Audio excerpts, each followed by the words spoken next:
அப்படி கர்த்தராக இயேசு கிறிஸ்து கிருபை நிறைந்த நல்ல ஆண்டவர்.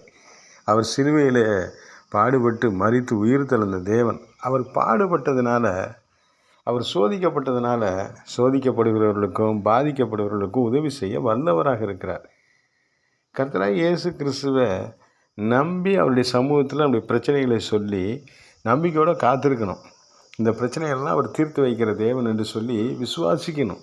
கர்த்தரை நம்புகிற பொழுது அந்த தேவனுடைய மகிமையை நம்ம பார்க்க முடியும். நம்ம வாழ்க்கையின் எல்லா இடங்கள்லையும் அப்படி மகிமை நம்ம வாழ்க்கையில் செயல்படுகிறத நம்முடைய உறுதியான தெய்வ நம்பிக்கையும் இடைவிடாத ஜெபமும் நம்ம வாழ்க்கையில் அதை செயல்படுத்தும். எதை குறித்து நம்ம கவலைப்பட வேண்டியதில்லை.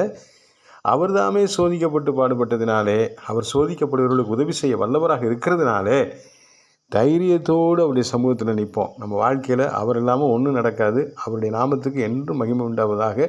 அல்லேலூயா. கர்த்தருக்கு ஸ்தோத்திரம்.